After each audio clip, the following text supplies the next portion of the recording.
The Forever Watch is a sci-fi horror novel authored by David Ramirez. He's now here in the studio to talk to us about this book that is about, it has been described as vivid and action-packed and filled with scientific plausibility. So it's a world, David, that you created. Like I understand, it tells a story of what's left of humanity on a 1,000-year journey to a new planet aboard the ship Noah. So tell us about this ship, Noah.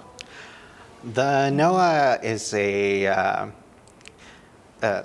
Noah is my envisioning of a classic science fiction concept called the generation ship, in which humans would, because of the limitation on faster than light travel and planets being so far apart, the Noah has to be very, very large to have a sustainable population on it.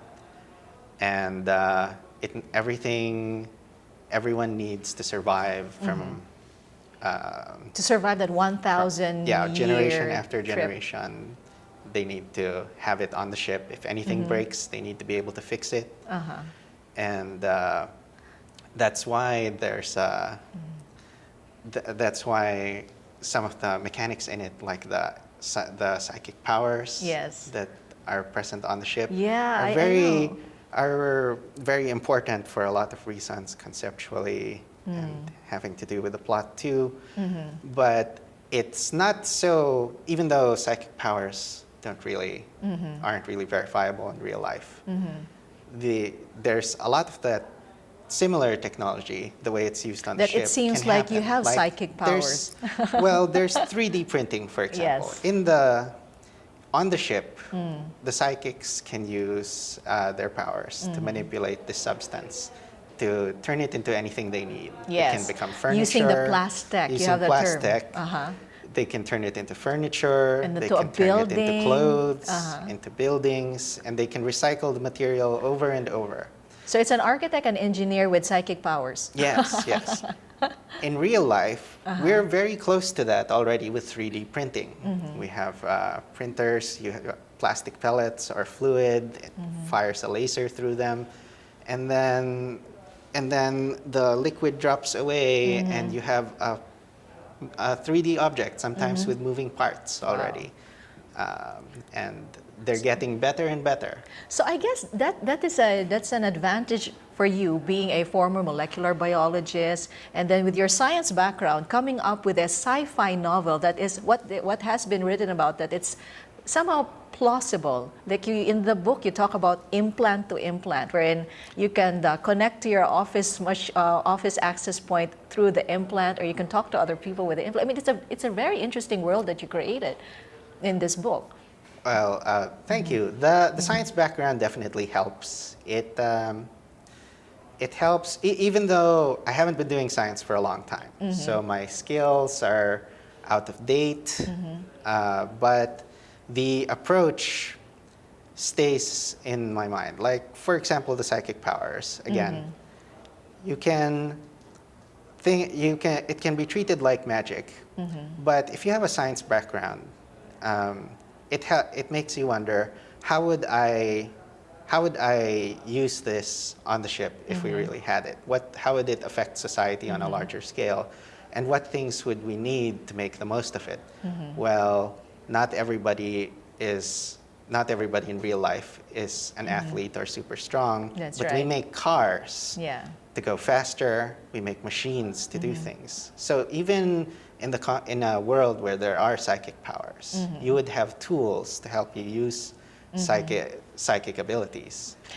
Now the characters in your book, Dempsey and Barons, right? Yeah. Now tell us about these characters. How do we approach them? Do we like them from the beginning? I did. I actually like Barons because he's arms with trunk-like arms. Barons is kind of, I guess it doesn't hurt to say this, but when I was envisioning Barons, and very early on in the process, I was actually picturing him as a young Ron Perlman. He was in Hellboy and City okay. Yeah. A big guy. Yeah, the big guy with the very, very great, that wonderful voice. So Barons is a primal archetype that's shows up a lot in stories. He's he's the very classical good guy whose Only wants to do good. His greatest concern is he wants to do good. He doesn't think about the danger to himself. He sees a problem, and even if it's not good for his career, even if it might be dangerous, For as long as he believes it's for the good because of he everyone. thinks there's something bad that's happening, he needs to do something. So he's that kind of classical character. Dempsey originally Dempsey was a minor character who didn't do much, but Here she became the central character. she becomes an essential character. She became an essential character when I reworked it, because when it was from the point of view of Barron's, it was kind of a little bit predictable. When I switched it so that the main character was Dempsey, it became very interesting because it's her point of view. because it's from her the point of beginning. view, and instead of seeing the world through black and white, which is how Barron's sees it from the very beginning, she sees it in terms of, she thinks of herself as a pragmatist. She thinks in terms of what the world is the way it is. This is all we've got. We have to make it work.